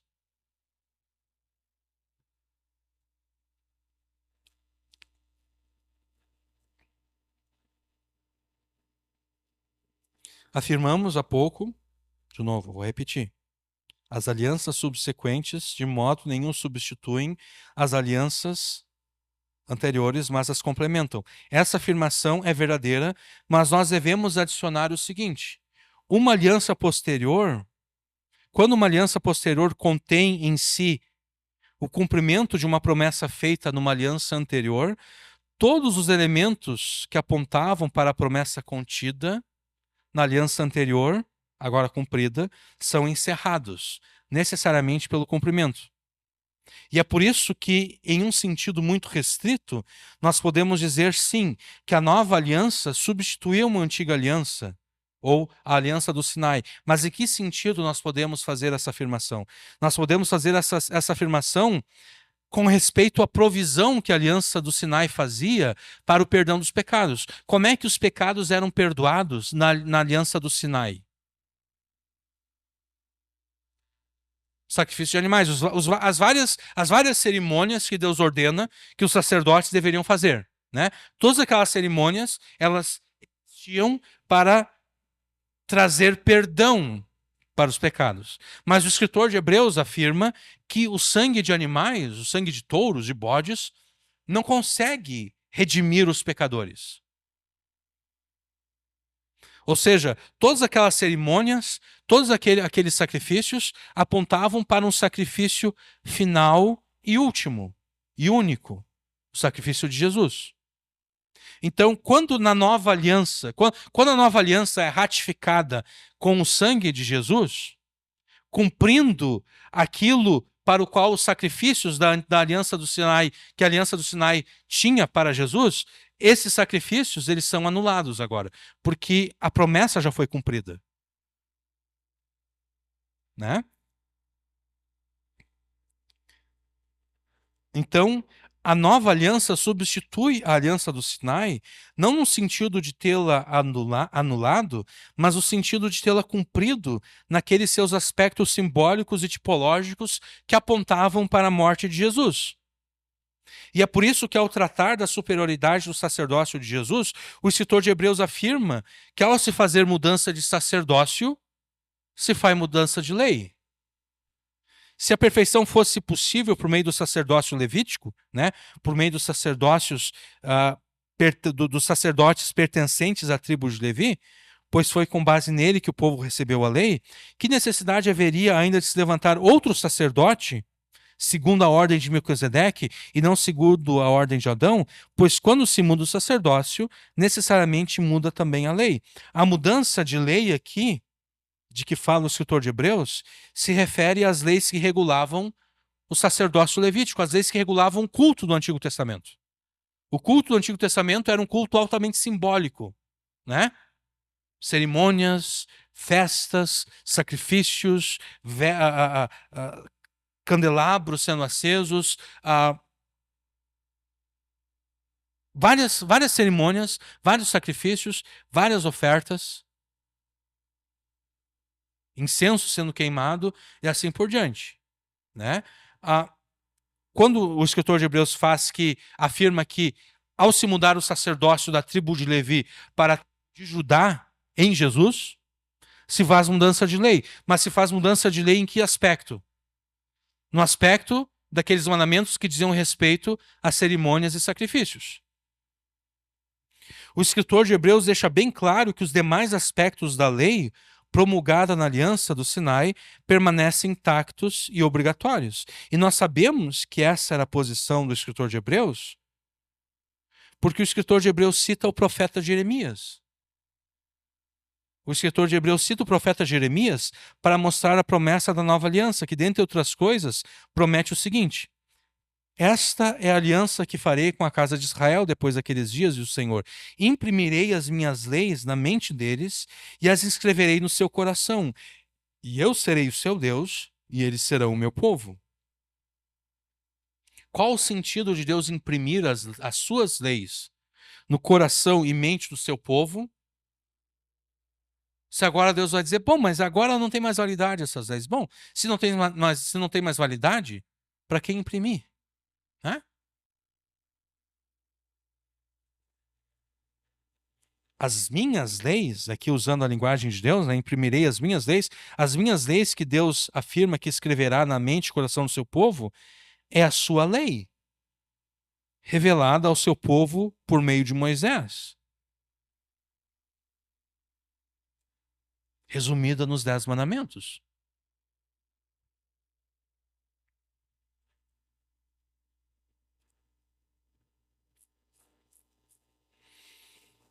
Além disso, nós sabemos que a nova aliança anulou a aliança do Sinai apenas com respeito às leis que regulavam o sacerdócio e os vários sacrifícios que apontavam para Jesus, e não nos demais aspectos da lei, não nos aspectos moral, não no aspecto moral da lei, por exemplo. Nós sabemos disso porque o próprio Jesus afirma que ele não veio para revogar a lei e os profetas. Ele não veio para revogar a lei e os profetas, ele veio para cumprir. E ele termina esse parágrafo dizendo que se a nossa justiça não exceder em muito a justiça dos escribas e fariseus, nós jamais entraremos no reino dos céus. No sentido de que o cidadão do reino dos céus é aquele que obedece à lei de Deus. Ele é salvo pela fé? Sim, ele é salvo pela fé. Mas a salvação transforma ele de tal forma que ele obedece à lei de Deus. E é por isso, então, que depois de afirmar essas palavras, Jesus passa o capítulo 5 inteiro de Mateus, porque aqui eu estou citando Mateus 5, né? Não pense que eu vim para revogar a lei e os profetas. Mateus 5:17. Depois, a partir do versículo 21, Jesus começa a purificar a lei de Deus da tradição dos antigos. Porque a tradição, os fariseus, eles seguiam a tradição dos antigos. O que era a tradição dos antigos? A tradição dos antigos eram os vários costumes que os antigos rabinos colocaram em cima da lei de Deus. Então a lei de Deus proibia que o sábado fosse violado. Ele dizia, não, tu não pode trabalhar no sábado. Mas aí o que que eles fizeram? Eles criaram todo um esquema de costumes e leis que eles diziam o seguinte: olha, tu não pode, por exemplo, ah, vamos imaginar aqui, seria mais ou menos o seguinte: tu não pode abrir um frasco de achocolatado, tu não pode abrir um Nescau e pegar uma colher e enfiar lá dentro para colocar sobre o leite, porque esse movimento aqui, o cavar o Nescau com uma colher, é equivalente a tu pegar uma enxada ou uma pá e cavar a terra. Você está trabalhando, então tu não pode fazer isso. Tem um bairro cheio de colonização judaica lá em Nova York, que nos sábados, por exemplo, nos sábados, os elevadores dos prédios daquele bairro, os botões, eles não funcionam. Aqueles elevadores foram programados para nos sábados, eles vão indo de andar em andar, e a pessoa, se ela quer, um vai subindo e depois ele vai descendo, né? Dois elevadores, movimento contrário. Por quê? Porque quando tu aperta o botão, quem entende de eletrônica e de elétrica sabe disso, quando tu aperta o botão, aquele botão ele dá uma pequena faísca elétrica lá dentro. E eles consideram que aquela faísca elétrica ali é o equivalente a tu fazer uma fogueira. E a lei de Deus proibia que se fizesse uma fogueira no dia do sábado. Então, se tu não pode fazer uma fogueira no dia do sábado, tu também não pode apertar um botão que vai dar uma pequena faísca lá dentro. Então, é isso que a tradição dos antigos fez. Eles pegaram a lei de Deus e eles criaram todo um conjunto de costumes que, no fim, acabava por substituir a lei de Deus pela sua própria tradição. No fim, eles não estavam obedecendo a lei de Deus, eles estavam obedecendo a própria tradição. E é isso que Jesus faz no restante do capítulo 5 de Mateus. É por isso que Jesus diz: ouvistes o que foi dito aos antigos. Quando Jesus diz ouviste o que foi dito aos antigos, ele não está contrariando a lei de Moisés. Ele está contrariando a tradição dos antigos que sequestrou a lei de Deus. Então, a tradição dos antigos, eles não prestaram muito atenção ao 10º mandamento: não cobiçarás. Eles consideravam que o adultério era apenas o ato físico. Sim, o adultério é o ato físico. Mas Jesus diz: aquele que atentar numa mulher, ou a gente pode pensar, uma mulher que atentar num homem com um olhar impuro, essa pessoa já adulterou no seu coração. Por quê? Porque existe o 10º mandamento: não cobiçarás. Ou olho por olho, dente por dente. Né? Ouviste o que foi dito aos antigos: olho por olho, dente por dente. Eu, porém, vos digo, Jesus não está dizendo que o olho por olho, dente por dente é errado. Não, o olho por olho, dente por dente é correto. Sabe por quê? Porque se um dia alguém te ferir, né? Vamos pensar no André aqui. Vamos pensar que alguém fira o André de modo que ele quebre a sua perna. E se tu quebrar a perna, vai ficar um pouco difícil de trabalhar, né? Vai ficar difícil de se locomover e tudo. De repente não vai conseguir fazer, né, fazer o trabalho de forma correta. De repente vai ter que ficar pendurado no INSS por um tempo, né? Até conseguir voltar. Tu vai ter um prejuízo, né? Então, o olho por olho, dente por dente, perna por perna, é o seguinte: a pessoa que feriu o André e impediu agora que ele trabalhe, que ele continue ganhando dinheiro, essa pessoa vai ter que cobrir o prejuízo do André. Todo o prejuízo que o André tiver em termos de cuidado médico, né, para cuidar da perna, sarar tudo direitinho, e todo o dinheiro que ele está perdendo por não poder trabalhar, essa pessoa vai ter que cobrir. Esse é o sentido de dente por dente, olho por olho, dente por dente. Só que o que os antigos fizeram? Eles transformaram esse olho por olho, dente por dente em vingança. Então alguém vai lá e quebra a perna do André, o André paga alguém para quebrar a perna da pessoa que o feriu. Não, daí tá errado. Eu não posso pegar o mandamento de Deus e usar o mandamento de Deus como desculpa para minha vingança pessoal. Não. E é por isso então Jesus diz: ó, os antigos eles estão deturpando o olho por olho, dente por dente. E perceba que o olho por olho, dente por dente é extremamente justo, né? De novo, voltando àquela história do gari que foi assassinado. Essa semana eu vi que o advogado da família entrou na justiça para que os bens, o dinheiro do homem, do assassino e da sua esposa sejam retidos. Por quê? Porque o advogado já está pensando numa indenização que ele vai pedir pela morte do Gari. Porque o cara era o que. Ele fazia provisão para sua família, né? Era ele que trabalhava. Agora, quem é que vai cuidar daquela família? Né? Quem é que vai cuidar daquela família? Agora, de repente, a mãe que ficava em casa cuidando dos filhos, agora ela que vai ter que colocar os filhos para ser cuidados por alguém e ela que vai ter que sair para trabalhar. Então, olho por olho, dente por dente, vida por vida. Né? Aquela família perdeu o seu provedor.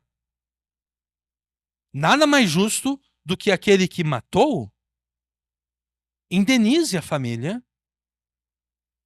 É óbvio que a indenização não vai trazer o homem de volta, a gente sabe disso, né? Mas pelo menos aquela família não vai ser tão prejudicada quanto está sendo prejudicada agora. É extremamente justo, olho por olho, dente por dente, vida por vida e assim por diante.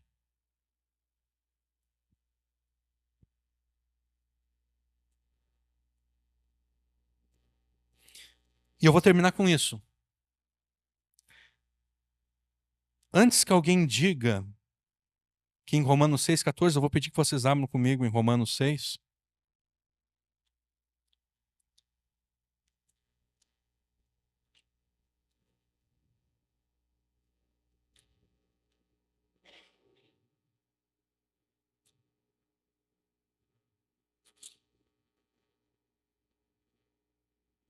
Antes que alguém diga que em Romanos 6,14, Paulo escreveu que estamos debaixo da graça e não debaixo da lei, antes que você cite Romanos 6,14, porque é isso que Paulo afirma, né? Porque o pecado não terá domínio sobre vós, Romanos 6,14, pois não estáis debaixo da lei, mas debaixo da graça. Antes que você cite Romanos 6,14, pense o seguinte: nós acabamos de ouvir o próprio Jesus afirmando não ter vindo para anular a lei. Jesus afirma que ele veio para obedecê-la, para cumpri-la e para garantir que nós a obedeceremos. Você realmente acha que Paulo se atreveria a contrariar o que Jesus falou? É claro que Paulo não se atreveria a contrariar Jesus. Então, antes que você cite Romanos 6,14 fora do seu contexto, vamos ler Romanos 6,14 no seu contexto original. E a gente pode começar então a ler a partir do versículo 12 até o versículo 18. Não reine, portanto, o pecado em vosso corpo mortal, para lhe obedecerdes em suas concupiscências. Nem tampouco apresenteis os vossos membros ao pecado por instrumentos de iniquidade, mas apresentai-vos a Deus como vivos entre os mortos, e os vossos membros a Deus como instrumentos de justiça. Porque o pecado não terá domínio sobre vós, pois não estáis debaixo da lei, mas debaixo da graça. Pois que? Pecaremos porque não estamos debaixo da lei, mas debaixo da graça? De modo nenhum. Não sabeis vós que a quem vos apresentardes por servos para lhe obedecer, sois servos daquele a quem obedeceis, ou do pecado para a morte, ou da obediência para a justiça? Mas graças a Deus que, tendo sido servos do pecado, obedecestes de coração a forma de doutrina a que fostes entregues. E libertados do pecado, fostes feitos servos da justiça. Falo como homem, pela fraqueza da vossa carne, pois que, assim como apresentastes os vossos membros para servirem à imundícia e a maldade para a maldade, assim apresentai agora os vossos membros para servirem à justiça para a santificação. Porque quando éreis servos do pecado, estáveis livres da justiça.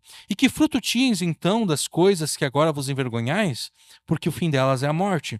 Mas agora, libertados do pecado e feitos servos de Deus, tendes o vosso fruto para a santificação e por fim a vida eterna. Porque o salário do pecado é a morte, mas o dom gratuito de Deus é a vida eterna por Cristo Jesus, nosso Senhor. Nesse conjunto de versos aqui,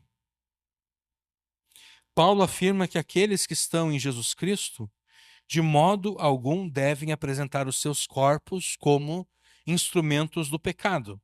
E o que é pecado? O que é pecado? Desobediência à lei de Deus. Uma definição simples, mas ao mesmo tempo profunda e verdadeira é a seguinte: pecado é tudo aquilo que Deus afirma ser pecado. Pecado é tudo aquilo que Deus diz ser pecado. A questão, então, passa a ser o seguinte: onde é que Deus afirma que determinada prática é pecado?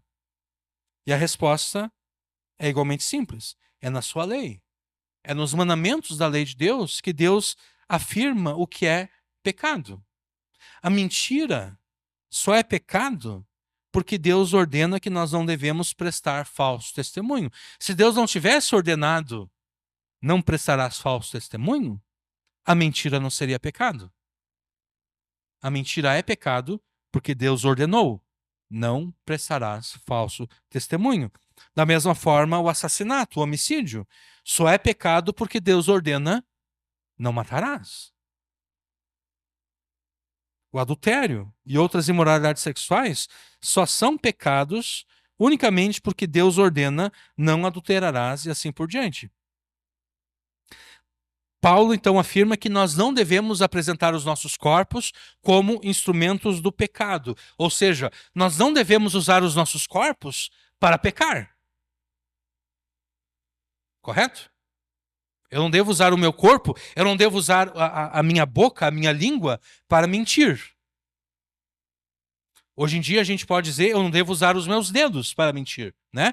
Porque assim como eu posso contar uma mentira de viva voz, eu também posso contar uma mentira pelo WhatsApp, né? Eu posso digitar uma mensagem mentirosa. Ou eu posso fazer uma postagem no Facebook, Instagram ou qualquer outro lugar, uma postagem que seja mentirosa. Então eu não devo usar os meus dedos para contar mentiras. Eu não devo usar as minhas mãos para roubar, né? Eu não devo usar o meu corpo para o cometimento de pecados. Mas não se limita a afirmar que não devemos oferecer os nossos corpos como instrumentos do pecado. Ele completa essa ideia dizendo que os nossos corpos devem ser instrumentos da justiça. Em vez de apresentarmos os nossos corpos como instrumentos do pecado, nós devemos apresentar os nossos corpos como instrumentos da justiça. E o que é a justiça? O que é a justiça senão um cumprimento dos mandamentos positivos de Deus que constam na sua lei? Porque a lei não ordena apenas não roubarás. A lei também ordena que sejamos generosos, né? Não é apenas não roubar.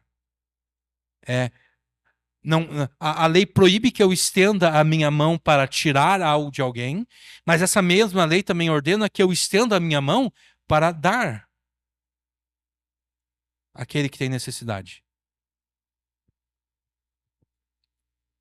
Então, ao escrever que não estamos debaixo da lei, mas debaixo da graça, é impossível que Paulo estivesse afirmando que estamos desobrigados de obedecer à lei promulgada por Deus no Monte Sinai. É impossível que ele esteja afirmando isso, porque é aquela lei que define o que é pecado e é aquela lei que define o que é justiça. É na lei de Deus que nós sabemos o que é pecado e é na lei de Deus que nós descobrimos o que é a justiça. É na lei de Deus que nós sabemos aquilo que nós devemos evitar praticar com nossos corpos e é na lei de Deus que nós descobrimos aquilo que nós devemos fazer como justiça.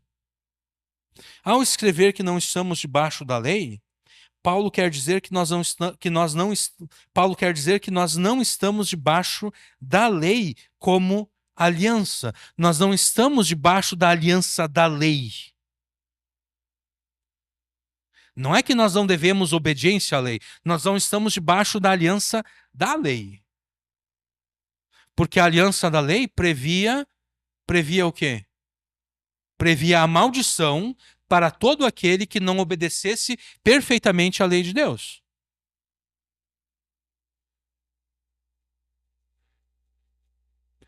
E além de prever essa maldição, a lei também não fazia nenhuma provisão para que eu, pecador, conseguisse obedecer perfeitamente à lei de Deus.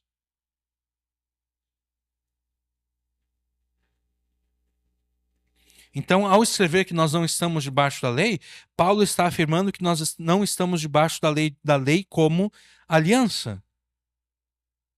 Ao afirmar que estamos debaixo da graça, Paulo está dizendo que estamos debaixo do evangelho como aliança. E qual é a diferença da lei como aliança e do evangelho como aliança? A lei como aliança ordena: obedeça aos mandamentos e viva. Ó, a lei como aliança ordena: obedeça aos mandamentos e viva. Aquele que obedecer os meus estatutos, os meus mandamentos, por eles viverá. É isso que a lei como aliança ordena. Obedeça os mandamentos e viva. O evangelho como aliança, primeiro concede vida aos que estavam mortos em delitos e pecados. O evangelho como aliança inverte, né? A lei como aliança diz: obedeça e viva. O evangelho como aliança primeiro concede vida aos que estavam mortos em delitos e pecados, e então ordena: viva e obedeça às leis e os mandamentos.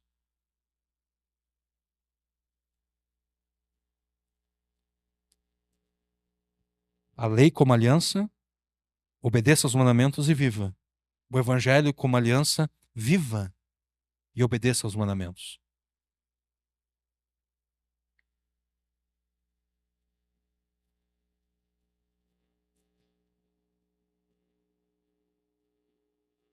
Tanto o antinomianismo quanto o legalismo estão errados.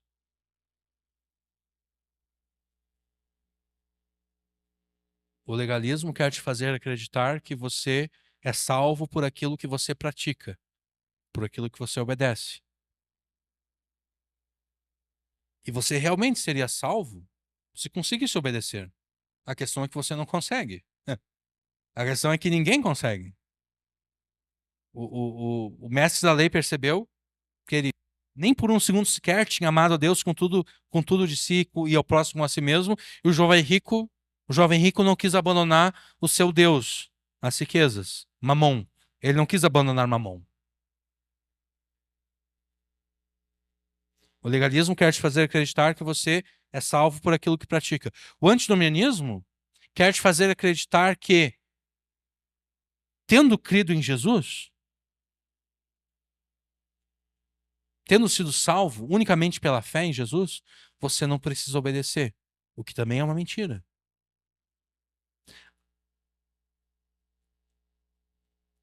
O diabo quer te fazer acreditar que você pode ter Jesus e continuar pecando e não ter nenhum problema entre as duas coisas. Não. Se você tem Jesus, a tua vida é transformada por Jesus, porque Jesus não é um salvador fraquinho. Jesus é um salvador poderoso. Aqueles que Jesus salva, eles são transformados por Jesus. Jesus não é alguém que você encontra e não muda a tua vida. Não. Se você se encontra com Jesus, a tua vida é mudada por Jesus. E a tua vida é mudada por Jesus de modo que você, não perfeitamente, mas você vai começar a obedecer à lei de Deus. E não apenas vai começar a obedecer à lei de Deus, não, você vai começar a obedecer à lei de Deus e você vai progredir nessa obediência e você vai amar essa obediência. Porque o teu coração foi transformado. A lei de Deus foi escrita no teu coração, na tua mente. Esse é o sentido, né? Antes você odiava a Jesus e a luz de Jesus. A gente pode abrir em João 3. A gente vai terminar aqui em João capítulo 3.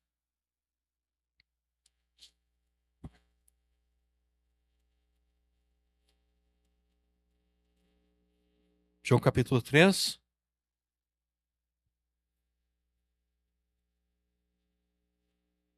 Versículo 16. Todo mundo gosta de João 3,16. Porque Deus amou o mundo de tal maneira que deu o seu Filho unigênito para que todo aquele que nele crê não pereça, mas tenha vida eterna. Que bom! Porque Deus enviou o seu Filho ao mundo não para que condenasse o mundo, mas para que o mundo fosse salvo por ele. Ou seja, a primeira vez que Jesus não veio para condenar os pecadores. A primeira vez que Jesus veio para trazer salvação aos pecadores. Então é por isso que Deus enviou o seu Filho ao mundo, não para que condenasse o mundo, mas para que o mundo fosse salvo por ele. Quem crê nele não é condenado. Mas quem não crê já está condenado, porquanto não crê no nome do unigênito Filho de Deus. E a condenação é esta: que a luz veio ao mundo, e o mestre da lei, o jovem rico e tantos outros amaram mais as trevas do que a luz, porque as suas obras eram más. Porque todo aquele que faz o mal odeia a luz e não vem para a luz, para que as suas obras não sejam reprovadas pela luz. Mas aquele que crê em Jesus, aquele que no versículo 16 creu em Jesus e por isso recebeu a vida eterna para não perecer, esse agora ele foi transformado por Jesus. Antes da sua fé em Jesus, ele era daqueles que odiava Jesus, que odiava a luz de Jesus, porque ele amava o seu pecado e ele não queria que a luz de Jesus condenasse os seus pecados.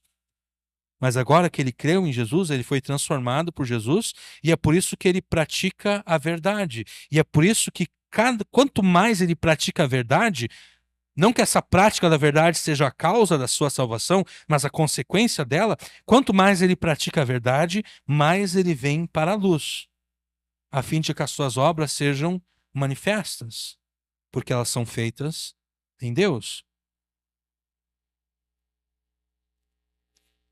Quem se encontra com Jesus, mediante uma fé verdadeira e eficaz, essa pessoa é transformada. E ela não vai obedecer perfeitamente. Não, ninguém obedece. Mesmo Paulo, né? Mesmo o grande apóstolo Paulo disse que ele não tinha alcançado a perfeição. Por vezes ele tropeçava, caía, pecava. Mas o que ele fazia? Ele se arrependia, ele deixava as coisas para trás, não no sentido de que ele, não, pequei, mas não estou nem aí. Não, ele se voltava, se arrependia e então prosseguia para o alvo. Essa é a vida do verdadeiro crente, do verdadeiro discípulo de Jesus. Ele é transformado por Jesus para obedecer a Deus, para obedecer os mandamentos de Deus. E quando ele cai, ele reconhece a queda, ele reconhece o pecado, ele se arrepende. Se ele tem que pedir perdão para uma pessoa contra quem ele pecou, ele vai lá e vai pedir perdão, ele vai se humilhar diante da pessoa, ele vai pedir perdão. Se ele tem que recompensar a pessoa, se ele causou um dano, se o pecado que ele cometeu causou um dano, ele vai fazer restituição, ele vai recompensar a pessoa e ele vai seguir em frente. Ele vai continuar obedecendo. Agora, se ele cai, ele diz: não, a salvação é pela graça, né, irmão? Então eu não preciso me preocupar. Bom, essa pessoa não se encontrou com Jesus. Ela pensa que se encontrou com Jesus, mas ela não se encontrou. E infelizmente tem muitas igrejas que ensinam isso hoje em dia, né? A chamada hipergraça. É que não, é pela graça, irmão, é pela graça, não é pelas obras. Então a gente não precisa obedecer. Bom, essas pessoas desprezam o que Jesus afirma aqui, né? Em João 3. Essas pessoas desprezam o que Jesus ensinou em Mateus 5. Essas pessoas desprezam o que Paulo escreveu em Romanos 3 e em Efésios 2 e em tantos outros lugares. Então termino a pregação dessa forma. Rejeite o legalismo, rejeite o antinomianismo e se apegue ao verdadeiro evangelho de Jesus, que concede salvação aos pecadores sem nenhuma obra, sem nenhuma boa obra presente, mas que ao mesmo tempo salva aquele pecador de tal modo que a partir desse momento, a partir da sua salvação, ele vai obedecer a Deus, ele vai praticar boas obras. Amém.